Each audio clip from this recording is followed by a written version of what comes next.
like to call the March 24th preliminary budget hearing open. If we could have a moment of silence.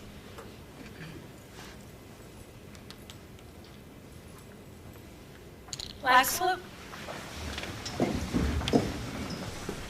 I pledge allegiance to the flag of the United States of America and to the republic for which it stands, one nation, under God, indivisible, with liberty and justice for all. In accordance with the provisions of the Open Public Meetings Act, a public notice of this meeting has been sent to board members, all district schools, the Herald News, the Suburban Trends, the Record, the superintendents, the West Milford Messenger, West Milford Town Hall, County Superintendent's Office, the Board Attorney, Cablevision of Warwick and West Milford TV 77, and posted in the Administration Building. Copies of the board meeting calendar resolution were provided to all local media, Town Hall, Township Library, and all district schools. Roll call, please, Mrs. Patagno. Mr. Sitovich. Mrs. Dwyer. Here. Mr. Guarino. Here. Mrs. Jurgensen. Here. Mr. Lippy. Mrs. Marquardt. Here. Mrs. Ricano. Here. Mrs. Van Dyke. And Mrs. Lockwood. Here.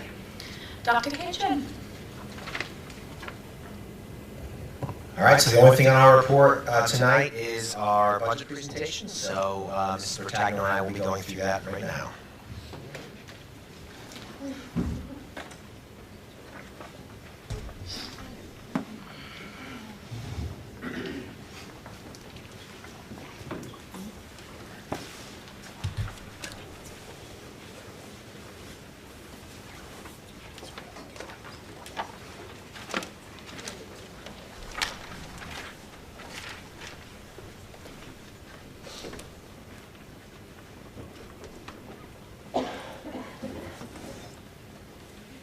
All right, so before we get started with this tonight, I just want to give a couple thank yous, starting with Ms. Bertagno for all the work that went into this budget. As you are all aware, it takes a long time to put together a budget for a school year, but especially when you're dealing with some challenges.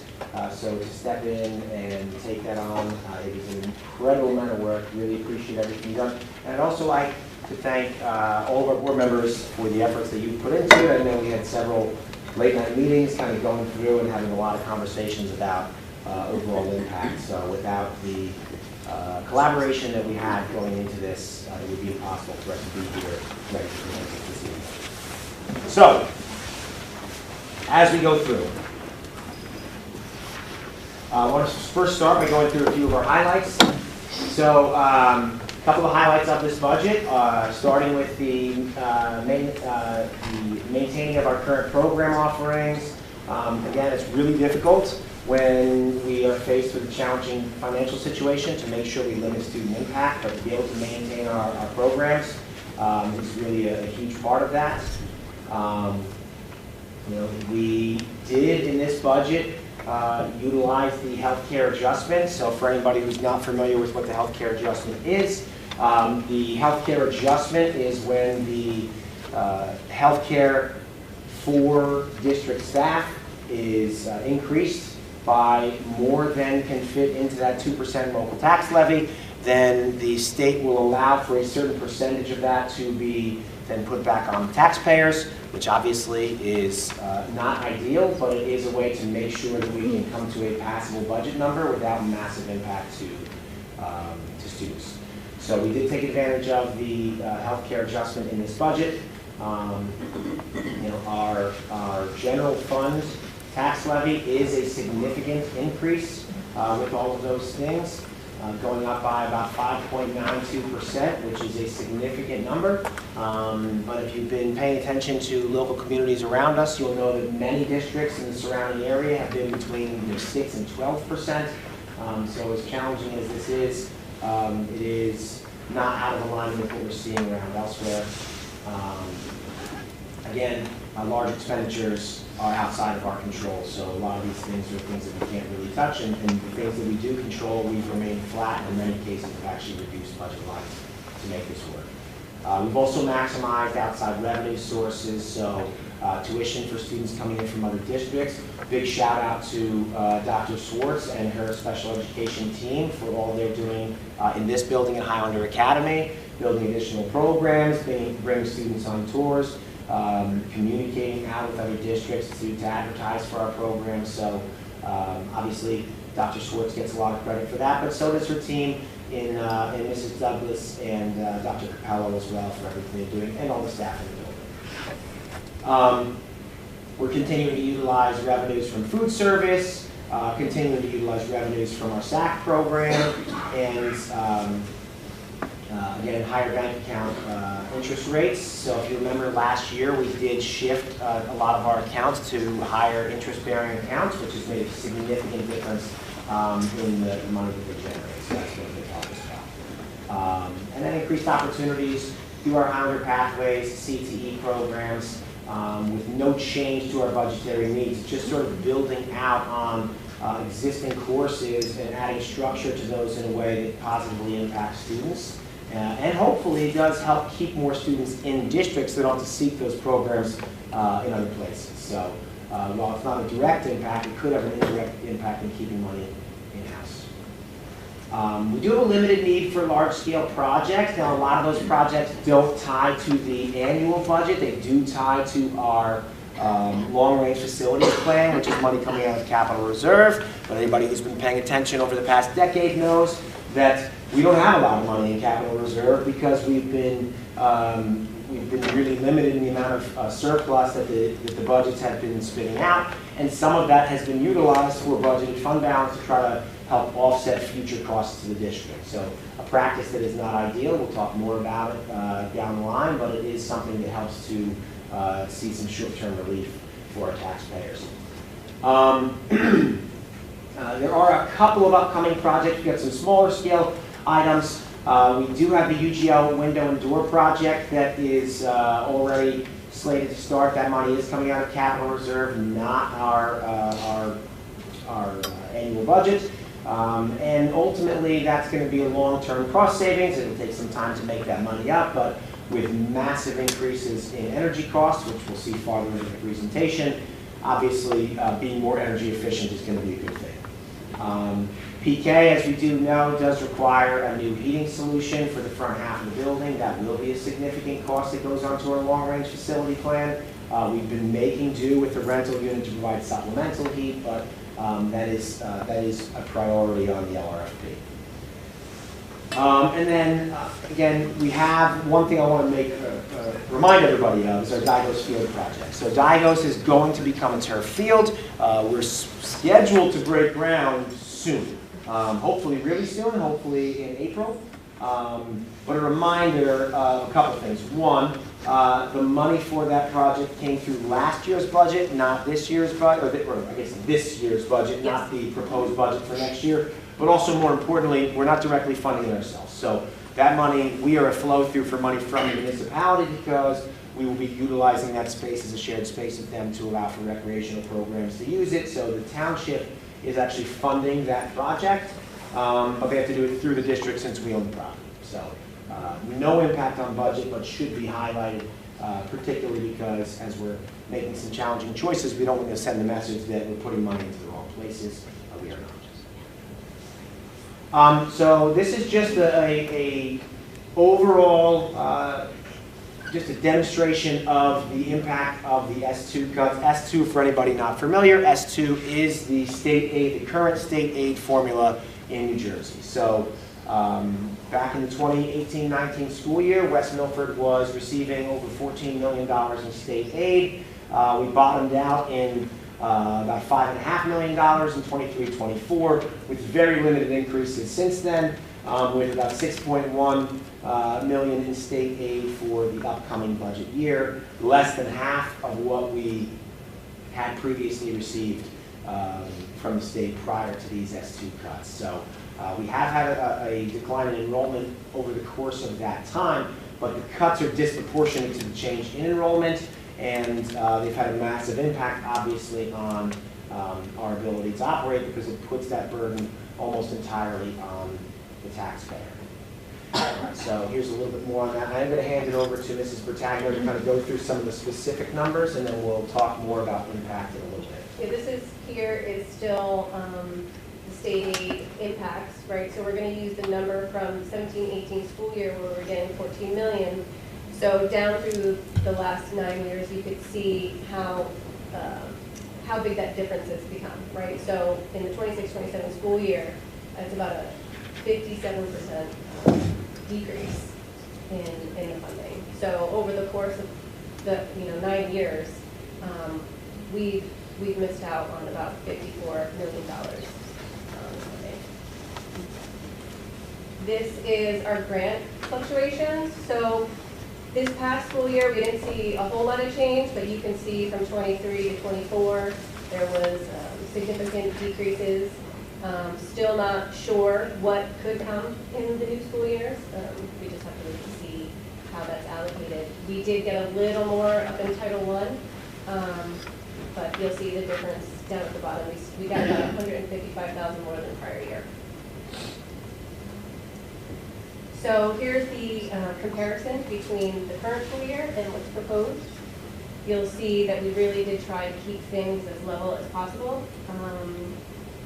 Most of this will show a little bit of a negative, just because I really did go through every line here and kind of get everyone back to a 0% increase throughout the district. And in order to make this work even at this scenario, if you look at employee benefits, that line increased 18%. It makes it nearly impossible to work with the rest of the accounts the way they were. So we're going from an adjusted budget in 25-26 of about 81 million to about 83 million this year. And then these are the percentages of those lines on the previous slide. You'll see our regular education is at 25% of the budget, and then our employee benefits creeping up to 27.8%. So I think that's just something really important to take note of, that as a singular line item, employee benefits is the largest single item in terms of the overall cost of our budget, but that's a number that is completely out of our control, and the district's contribution to that is statutorily driven. So I've seen in many districts where you see community members complain because they think, well, I contribute such and such a percentage, the district should be making changes. That's not in our control. We don't decide what the contributions are. That is driven by Chapter 44. So we don't get to make changes to that. That is just what it costs, and we are at the mercy of the insurance companies. It is shopped around. Yep. Our broker shopped it around this year, and even with that, the best rate we could get was a 21% increase. We'll talk more about what that is in real dollars. Same information, just in a pie chart for visual purposes. You can see the dark blue on the left is the benefits, so still taking up most of the pie chart, and your regular education on the right-hand side. So this is just the proportion of salaries, benefits, and everything else. So our salaries take up 56% of our budget. Benefits are at 28%, and so we're trying to do everything else with 16% of our budget. And then you'll see. Well, and I think one thing really important to highlight in that is that 16%, that everything else is what sets districts apart from one another, right? Because at the end of the day, we don't control benefits costs. And salaries, obviously, we want to make sure that we are, that we have strong hiring practices and that we're putting the right people in the right roles. But ultimately, whoever we choose to put in those seats are going to be taking the salary home. So we don't really have a lot of control over the cost of salaries if we are appropriately staffed, and we don't have any control over the cost of benefits. That 16% is where we have control. That 16% is where we decide what programs we're bringing in to meet state standards, how we apply all of those things to student benefit, and it's just not a large portion of what we're bringing in overall in how we can have that impact. So obviously we'd like to see a much higher percentage of our budget go towards that everything else, and we'll talk a little bit more about the changes from what it was 10 years ago until now. So this slide's going to show you 10 years ago, your salaries were at 60% of the budget, and now they're down to 56%. Your benefits were only about 19% of the budget, and now they're at 28%. So 10 years ago, you had 21% of our budget to, for everything else, and now it's going down by 16%, just, to take care of that benefit line. So that's our total revenue, the dollar amount, the 83 million. You can see the bright yellow is what we get from the tax levy. So 86.8, or around 87% of it comes from the tax levy. And then everything else, you have the state and federal aid in gray, about 8.43% of our budget. We used our budgeted fund balance in this budget. Tuitions, 0.29%.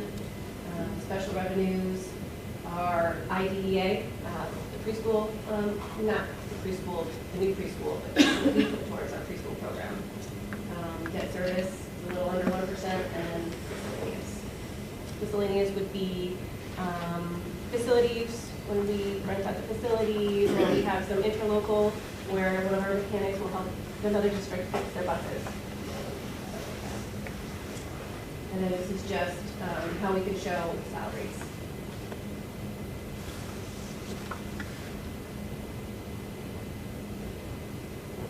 Another year where we're going to use our fund balance to help support this budget. You can see it's coming down, but still utilized. Probably not the best practice, but we just are in a situation where we don't really have another choice. And again, so budgeted fund balance is the surplus from a prior year's budget used to prop up a future year's budget. Every dollar that goes into fund balance is not going into capital reserve. When it doesn't go into capital reserve, it's not available for capital projects, which then reduces the money we have available to those large projects to help maintain our facilities. So it's important to have some level of surplus to build a healthy capital reserve towards your long-range facility plan. Utilizing it for fund balance is sometimes necessary to get to a passable number, but it's not an ideal practice when it can be avoided because it's not sustainable.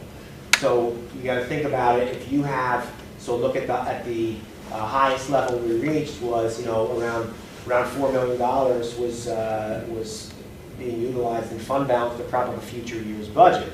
Now, if you do that and you're stripping that budget bare and you're trimming all the fat and anything you can find to cut those numbers down, well, then in theory, you're also going to spit out less surplus at the end of that year. You spit out less surplus at the end of that year. If you don't spit out $4 million, you don't even have the money to make up the hole that you've created by supporting it with old money.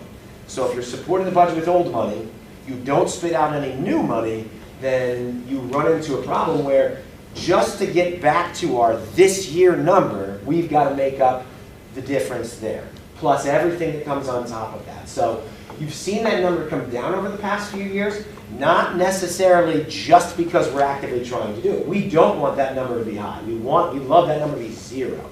But full disclosure, it's not coming down because we are working to make it come down. It's coming down because there's less money available to put into fund balance. So then there is a hole that is being made up in addition to all these added costs. So that is a big part of the reason that number is dropping. If we got an influx of money, we would want to take that to 0 on our own. But right now we're doing it out of necessity. This is the trend of the tax levy over the last 10 years. So you can see we started at 0, kind of stayed within the 2 range, and then in 22, 23, I think we could really start to see what was happening with the budget and not being able to sustain just the 2%. You'll also want to note that in 23, 24, ever since that year, we've been utilizing the healthcare adjustment to the max. So and the number has been massive each year for the past few years. So we're constantly using that to cover that healthcare adjustment. So this is the proposed levy increase. I'll show you last year's general fund was about 68.4 million. This year we're at about 72.5. Debt service is the same, and it'll come to about $379.90 for each home, $31.66 monthly. But if you look down at the bottom, per 100,000, the value is about $12.90. Last year, you'll also see that we were able to use bank cap, but that's gone as well. So we just have to utilize as much in the healthcare adjustment. We didn't utilize all. We're given a formula and a number. So we were able to kind of eat away at that number and bring it down to the 2.7, but we just didn't go lower. And just a reminder to anybody who's not familiar, bank cap is the money you're allowed to go, that is an adjustment, you can go above the 2% local tax levy. If you didn't go above it in prior years, it expires after 2 years. So anytime you didn't use that full 2%, you can then take that money in future years. What you miss out on is the growth of that base in your next year's budget to build off the 2% from the next year. But again, also if you don't use it, it does go away after a period of time. Back to you.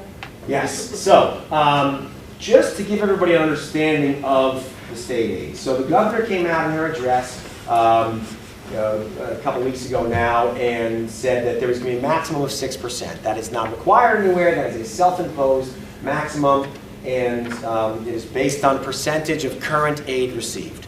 That is not an appropriate number to use because current aid is not being distributed fairly and equitably. So when you use 6% of an arbitrary number that they've been giving us, it's going to give, it's going to be more inequity that results in that. So to give you an idea, our total operating budget is the amount of money it costs us to run this district.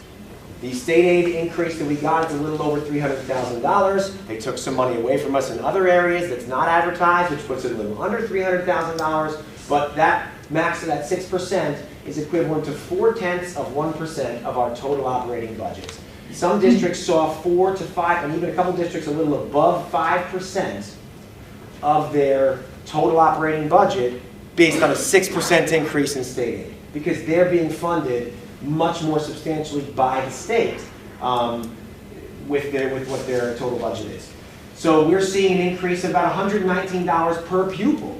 So even if you're just looking at size of district, number of students, there are districts receiving well over $1,000. Highest is $1,567.96 per pupil based on the same percentage that they're saying they're increasing us by. So they have identified districts that they're prioritizing funding for, and they would say, well, West Milford got the max. Well, the max is an arbitrary number. It's an arbitrary number that is not fair. So our state aid accounts for only 8% of our total operating budget. We fund 87% through local tax levy. As you saw on previous slides, the difference there is through some other funding sources. So, but districts that are disproportionately have a disproportionately high percentage of their budget funded through the local tax levy are also more significantly impacted by the 2% cap. Because one, 2% is a larger number, so we're putting more onto the taxpayer. But even more than that, because we are funded at such a small percentage by the state, 6% of a smaller number is a smaller number. So we just end up receiving so much less. So even if they just said everybody gets the same percentage each year, the inequity is going to grow because we are already being treated unfairly. For those of you who were able to read the letter that I had put out to the state and to our legislators, I tried to quantifiably demonstrate how unfairly we're being treated, and we are arguably among the most inequitably funded districts in the state. And that is only going to be more true when you're going to add a percentage of our state aid rather than a percentage of our operating budget, rather than a per pupil dollar amount, just a percentage of the money that you're already not giving us. It's unfair. So, here is the challenging slide. This is a tough one. So all of this is to tell you that in addition to all of these problems we're having making budget and just getting to a passable number with the increase in costs for our benefits, with the increase in costs for utilities and things like that. This number, nearly 6%, barely within the passable range. When I say passable, I mean we are only allowed to go a certain percentage, a certain dollar amount over 2% with those adjustments. Anything beyond that, we literally cannot vote to pass the budget. You must fit it in to the adjustments that are available to you. We have taken advantage of all of them. And the budget still requires us to close a school. It requires us to cut staff. It requires us to restructure our administrative structure, a reduction in stipends. We're currently looking at freshman sports. I've already been in communication with our athletic director on that.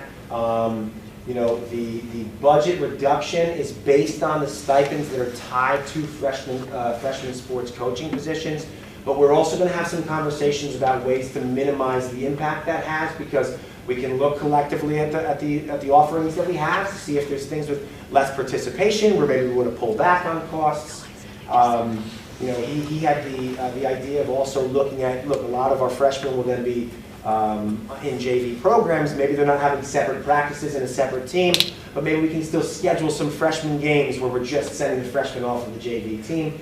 But there's a significant dollar amount reduction there based on those freshman stipends. Again, these reductions are to present a passable budget. So, board members, I know that this is a board meeting. We're communicating primarily with you, but to the community, I want you to know that the decisions here are not something, the board is not choosing to do these things. The board does not want to do these things. We have done everything we possibly can to trim the number as far as we possibly can. And yet this is the situation that we sit in because of the inequity that we are facing. So, you know, we're going to continue to see an increase beyond our revenues going forward if we're continuing to see these massive numbers in benefits increase. Again, you saw that our local tax levy, 2% of our local tax levy is about $1.3 million. The increase in health benefits for this year is $3.4 million by itself. The budgeted fund balance is accounting for still well over $1 million that is a hole that will need to be made up if we don't have that money at the end of the year. So this is a trend that is not going away. It is just a very basic math problem that the people making decisions in this state for our districts seem to be ignoring. And it's a problem. And it's a problem that we are committed to continuing to fight.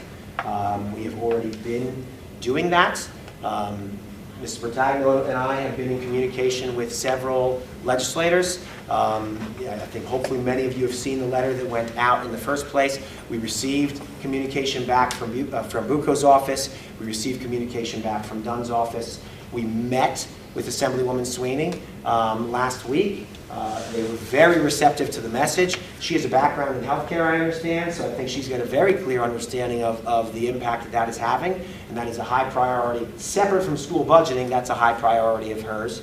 But you know, she is in full agreement that this is not okay, and it is not fair. She offered to come to a future meeting. We're trying to make sure that we can get that to work out. We'll talk a little more about our meeting where we're going to talk about some of these changes, but we're hoping that we can get her here to then speak to our community about the impact that this is having. We've been in communication with the president of the NJEA. Shout out to Mr. Runny for helping to make sure we're getting that message in their hands. So, you know, Mr. Runny was willing to sign on to that letter as a co-signer, and happened to be sitting down at a meeting with the president of the NJEA that very night as we were discussing it. So he brought a copy of it down, got it in his hands. Coincidentally, he's someone that I used to work with when I was teaching. So I know him, he knows who I am. We've been in communication by email to see if we can get some NJEA muscle behind us as well to say, like, look, this is not okay. But we're doing everything we can. We have not heard anything back from the governor's office. We have not heard anything back from the Commissioner of Education. But they've received the message, and we're not done fighting that fight. One of the things that Mrs. Bertagno and I also spoke about was, you know, during budget season, you're looking at your own numbers. During budget season, you're figuring out where can you cut, where can you make changes.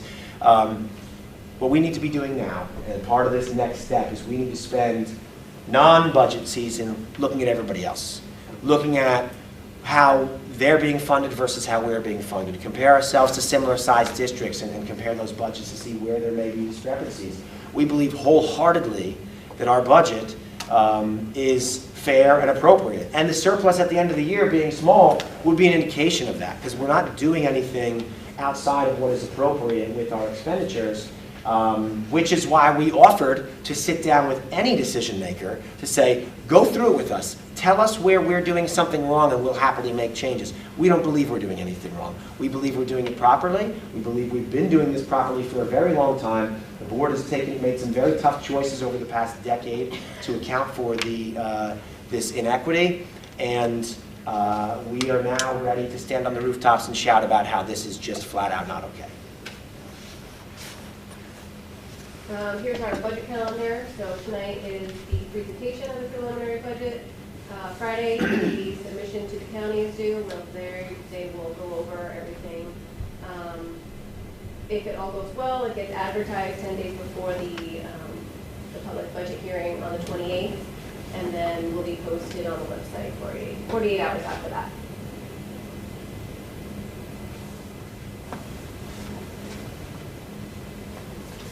So I also have a statement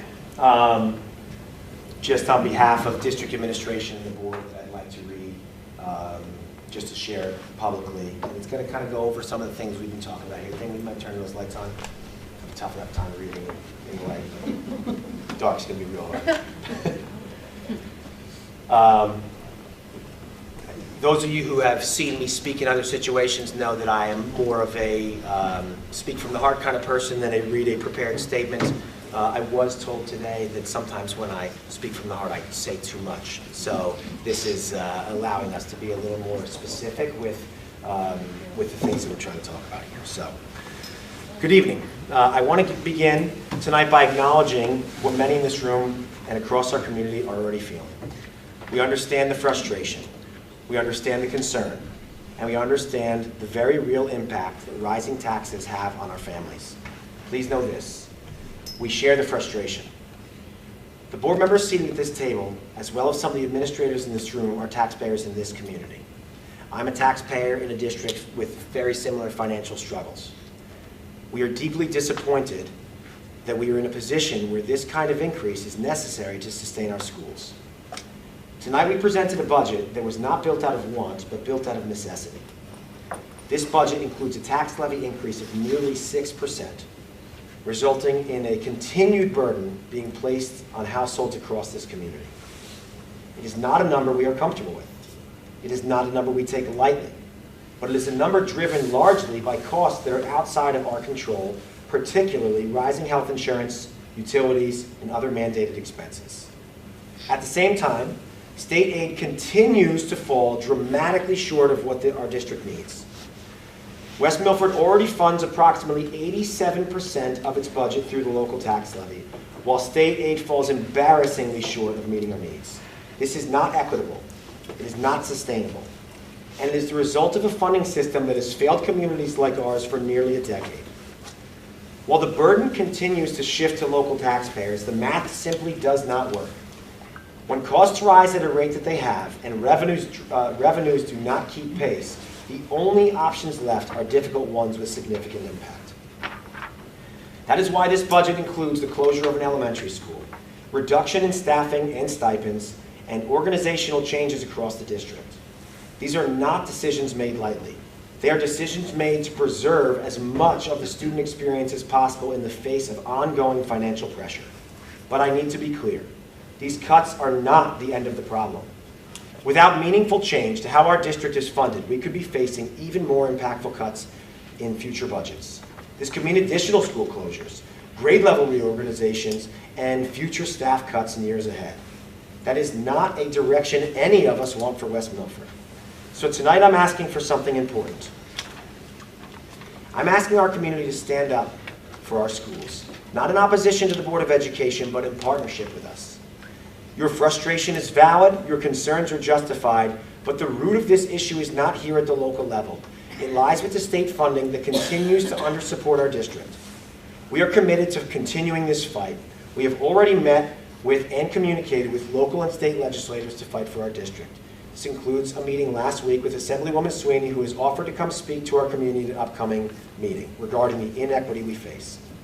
Our voice is being heard, and we will continue to meet with legislators to provide clear, data-driven evidence of the inequities our district face. We will continue to advocate relentlessly for fair funding for West Milford, but our voice is stronger when it is united with yours. Together we can demand a system that supports our students without overburdening our taxpayers. Thank you for your time, your engagement, and your commitment to this community. So, that is where we're at. It is not an easy situation. It is not a situation we want to be in. Tonight is not the time for us to have a discussion further about the school closure. Tonight is the time for us to focus on the budgetary numbers and what that means. There will be a time for an upcoming decision. Just speaking frankly, I know that this is something that this community has faced previously when this school closed. And at that time, it was a difficult decision, and it was a decision that had a large, a long process with a lot of community involvement and voicing concerns and so on. That is not going to be the process this time. It is not because we don't value the community voice. It is because this is something that we need to do quickly and in a way that allows us to appropriately plan for the future. So a lot of the research has already been done about demographic. What will be happening going forward is the board is going to be having upcoming conversations about all the variables that should be tied to a decision like this. So we're looking at things like number of students that are going to be impacted, costs of operating different schools, costs of transportation related to that. So as much as we obviously care very deeply about the impact on the community and the input from the community, we also have people that we employ that can very clearly evaluate some of those things and give us a real clear picture of the financial impact of any decision that we choose to make. And because this is a financial decision, we have to make a decision that's in the best financial future of the district and then limit how significant that impact is on staff and students. So with that, we have a regular meeting next week. Honestly, that's not enough time for us to have a very real conversation about these things. Even if it were, it's spring break next week. We don't want the community to feel like they're being excluded from this and we're having this meeting at a time that limits people's availability to come and voice those concerns. We know that this community is going to come out in support of the district, but also in support of their individual schools and expressing concerns.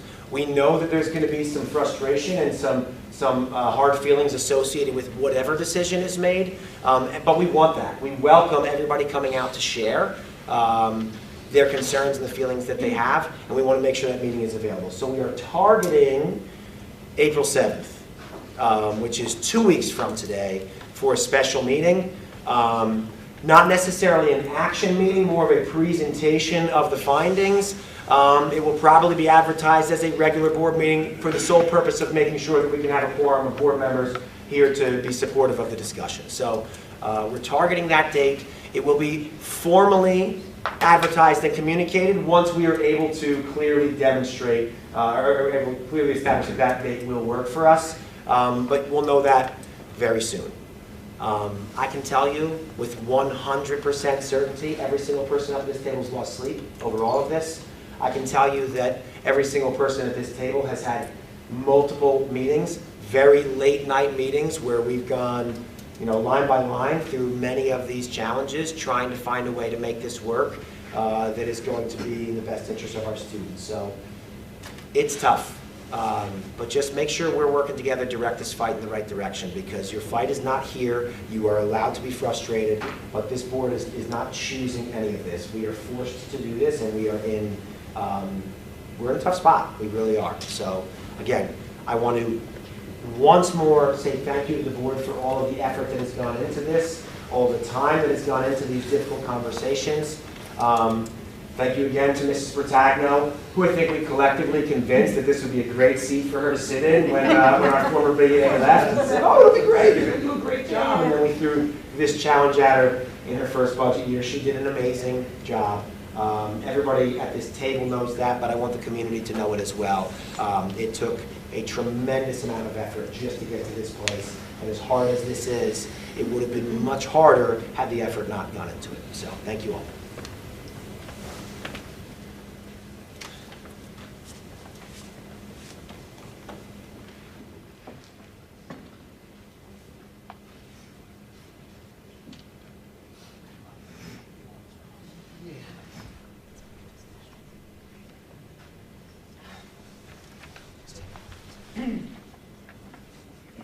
Yeah, yes. Yeah, go ahead. So I just wanted to confirm with Dr. Kitchen that that special meeting that we will be hosting will most likely be at the high school, so that we can accommodate as many community members who would like to come. We don't feel that this room is big enough, so just to let everyone know, no one will be turned away. So, do you want me to go on to public comments, or would you like to ask board members if they have any? Yeah. So is there any board members who would like to comment or say anything at this time? Mr. Libby? First, I don't know if I'm on. I wanted to say thank you to the team for putting this budget together. It definitely is not easy, and it's definitely not fun. But one thing I would ask Dr. Kitchen, do you think it would be appropriate or proper for us perhaps to put together a basic letter for our community members to share with the elected people? Kind of a baseline letter or something that says, so it hits all the points that we need to make sure that our state representatives and Trenton and everyone down there kind of understands. Maybe we can post something like that, copy and paste with the email addresses of our representatives that we go to. Yes, I think we could definitely do something like that. So as you know, obviously the first letter went out and it contained a lot of detail. It went out prior to the state aid numbers being released. It was a hope and a prayer that it would have some impact, but we knew it likely would not. But it also set the stage for us to have the next conversation, which is to say that you're aware of the fact that we're being treated unfairly and you continue to treat us unfairly. And now we got more numbers to back that up.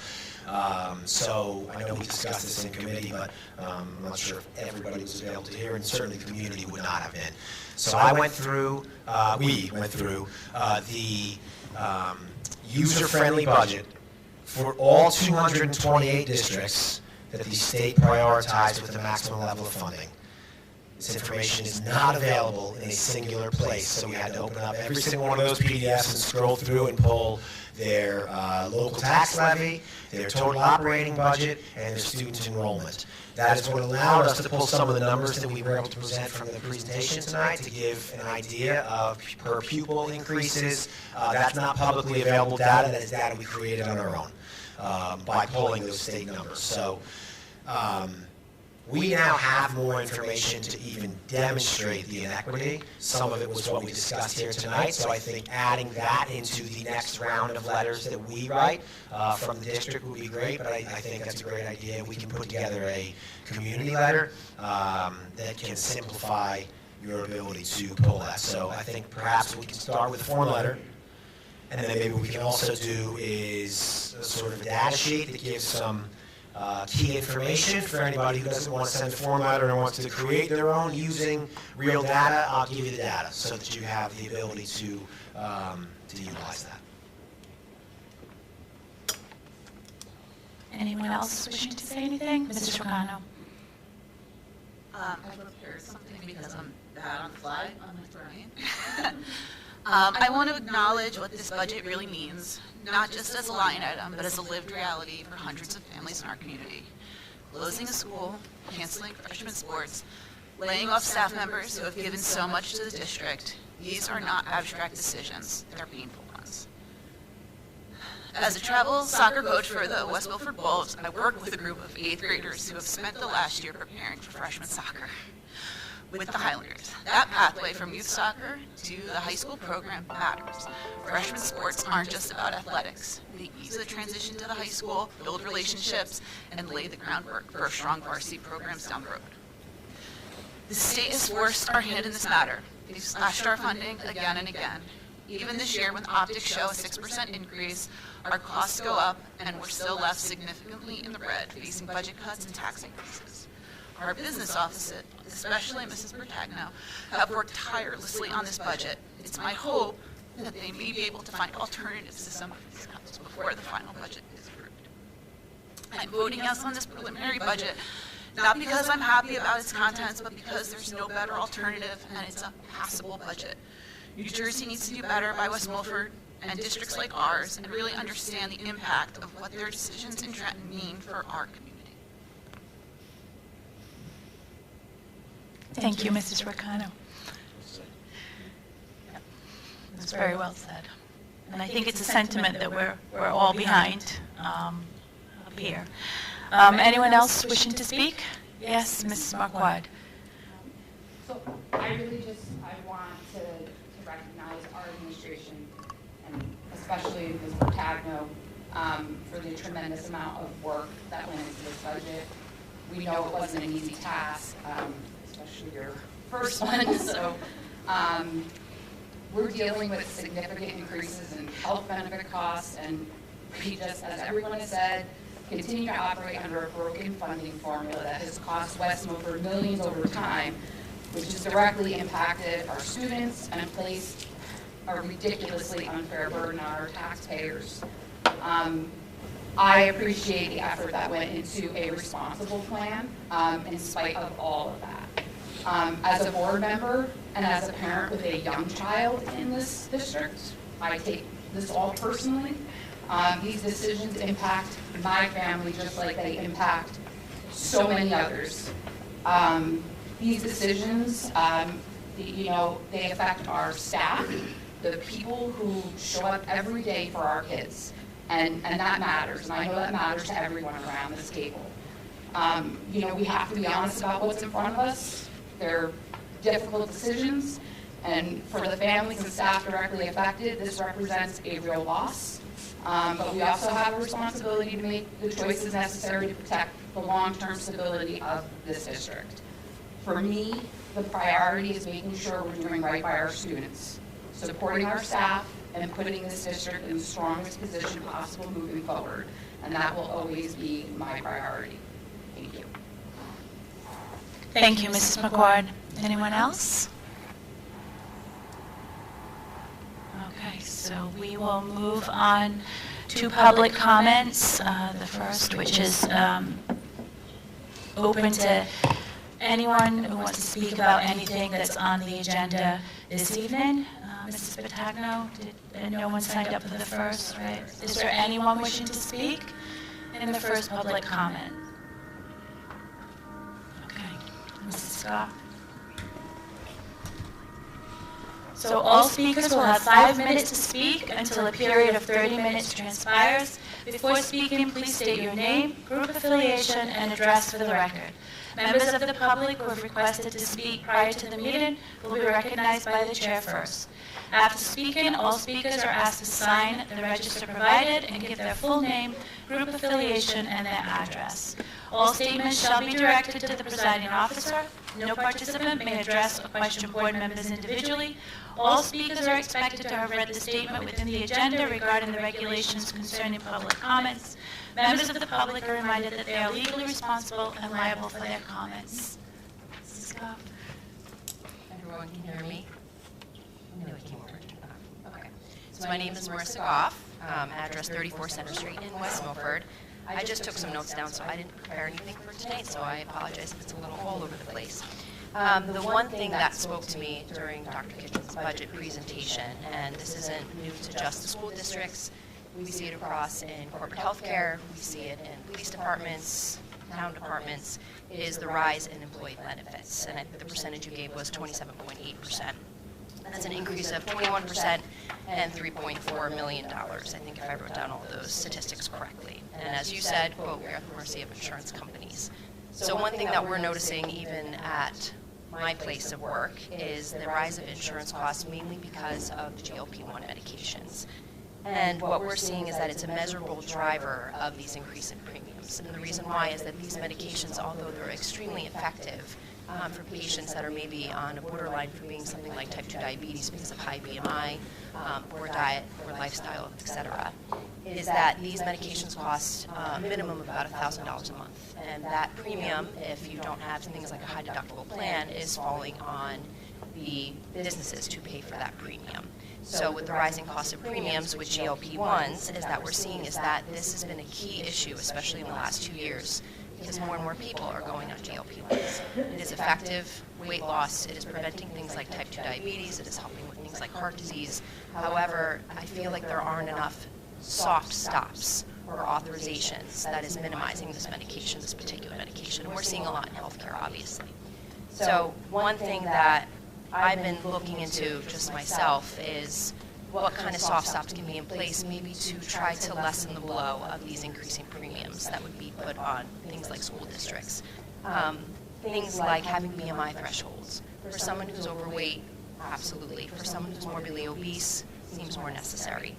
Prior authorizations for things like GLP-1s, and this is something that maybe can be discussed with your insurance company. And things like restricting coverage for somebody who has to go on it for a weight loss program. Maybe they have to meet with different providers first to make sure that they have sought out all other lifestyle changes. Just like when we have somebody for back pain, before we go right to doing the rapid surgery, we make sure they try out conservative methods first. So the one key issue that I'm also seeing with something like GLP-1, I'm sorry to harp on it, is that it is a long-term medication.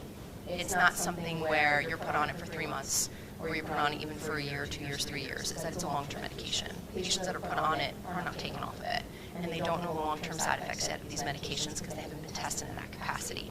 So my big limitation, again, is putting some type of soft stop on it, creating an authorization of some sort. Maybe it wouldn't solve this $3.4 million issue that you're seeing with rising costs in insurances, but it's definitely the key driver right now. It is the #1 pharmaceutical medication aside from diabetes medications in pharmacies right now. So creating something like that may not solve the problem, but at least lessen the blow a little bit. So I don't know how you consider that, if that's a conversation you have with your insurance companies, but I highly encourage you to look into something like that. One thing in particular, the last note I wanted to make, I know I have a minute left, is having a conversation with, even if it's in a closed meeting with your staff, is looking into maybe doing a cash-based payment. Things like GoodRx, you probably see them all the time. Now that I'm saying it, all your Facebooks are going to go off. Is seeing things like Hers and Hims, where they have something where it's $45 a month, and that's what you're paying for it at cost, cash-based. And that's something where, it is a higher cost, but think of it like a copay. And if you have that conversation with your staff, maybe they're willing to do that. It could save $1–2 million for the district. That could save closing the school. I don't know if that's really the case, but something to look into, something like GoodRx. So that's all. Thank you for letting me speak. Thank you, Mrs. Scoff. Anyone else wishing to speak? Move to close public comments? Second. All those in favor? Any opposed? Okay, so could I have a motion to adopt the agenda as presented? Please. Second. All those in favor? Any opposed? Sorry, I'm not on my game today, am I? Education, we have nothing in education, so we'll move on to personnel. Mrs. Ricano. I'd like to move items 11.1 through 11.9, Second. or 11.8, 100%. Second. Any discussion?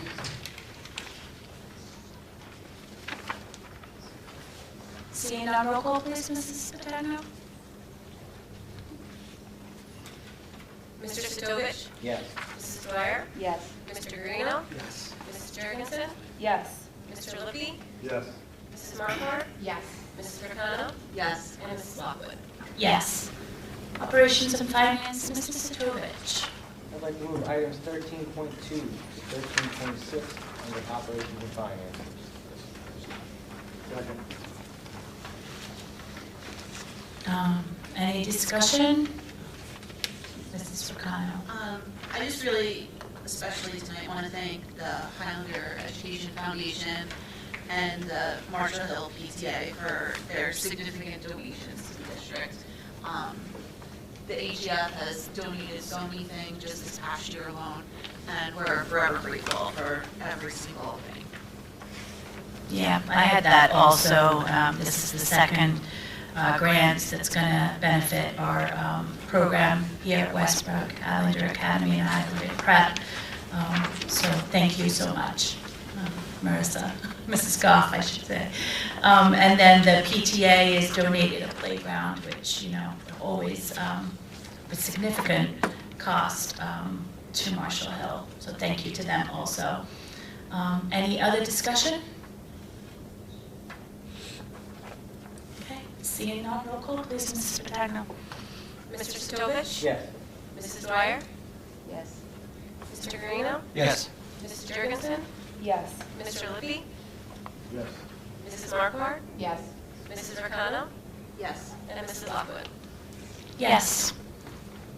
Public comments, number 2, which is on any agenda or non-agenda item. We do have a few people that have signed up. I'm going to go to Mr. Runny first. So I have to say the content again, sorry, while you're coming up. All speakers will have 5 minutes to speak until a period of 30 minutes transpires. Before speaking, please state your name, group affiliation, and address for the record. Members of the public who are requested to speak prior to the meeting will be recognized by the chair first. After speaking, all speakers are asked to sign the register provided and give their full name, group affiliation, and their address. All statements shall be directed to the presiding officer. No participant may address or question board members individually. All speakers are expected to have read the statement within the agenda regarding the regulations concerning public comments. Members of the public are reminded that they are legally responsible and liable for their comments. Mr. Rennie. Justin Roney, 289 Roottown Road, Hamburg, New Jersey, President of the WMA. Ladies and gentlemen of the board, I'm here tonight to thank the board for the continued collaboration and support through this lengthy contract negotiation.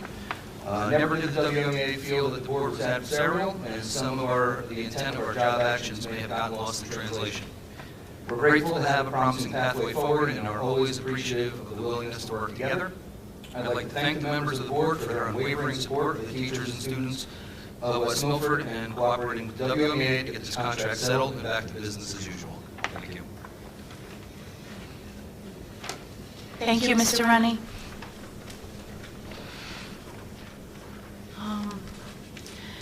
Ms. Torp, is she here tonight? Yeah, I didn't see her. Oh, there she is.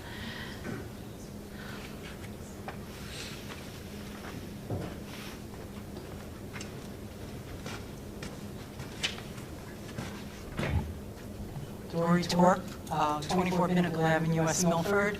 I'm here on behalf of the West Milford Health Advisory Board, as well as the West Milford Lions Club, the Passaic County Health Department, West Milford Municipal Alliance for Substance Use and Education.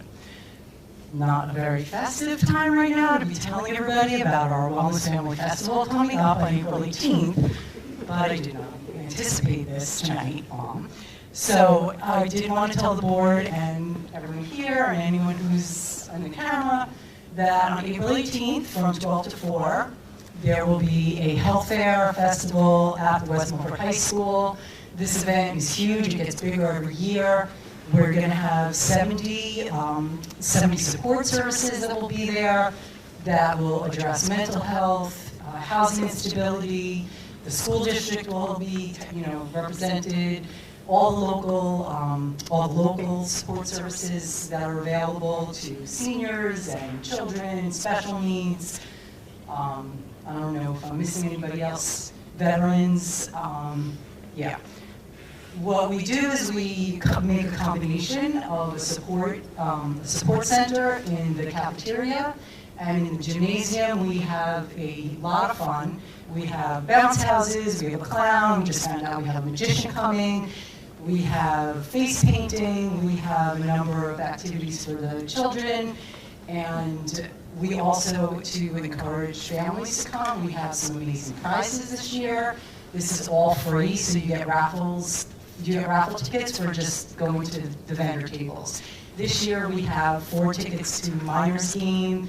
We have, we just found out that Legoland gave us 2 tickets. We have tickets to the Red Bulls game. We have some signed autographed photos from the Knicks and Steelers. And we also get our own prizes. So it's going to be an amazing event. It's free for everyone. And we make a strong focus on making sure that the services that are there with us are either state, local, nonprofit. We don't want anybody to feel like they have to pay for anything. If they come in and they see something that they're interested in, we want to make sure that it's available to them. So we make sure that the people who are there representing are available to anyone who might need it.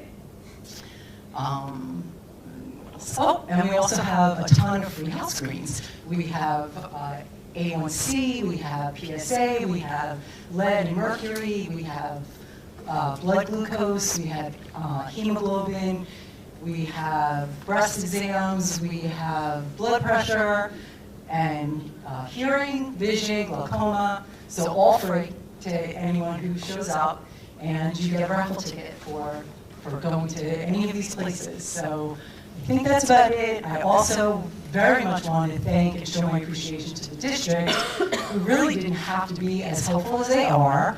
The administration has been amazing. We have board members who join us at the Alliance that are very active in helping us and giving us, input. I have Joe Jordan, who's helping us with a slideshow and a TV set, and I have Mr. Jakes, who helps us every year with our different treats that we give out. And so I do want to say my appreciation to the district, that especially the administration, who over the years has been very helpful to us. So that was it. I hope you guys can make it April 18th from 12 to 4 at West Milford High School. Thank you. Thank you. Thank you, Mrs. Thorpe. And then One Miss. quick question on that. Is it true that the superintendent offered to have a dunk tank for Yes. So we're saving that for next year. All right. Yeah, and we also have a couple of other events that are, the Highlands Family Success Center, that's what I forgot. Like one of the biggest people doing it.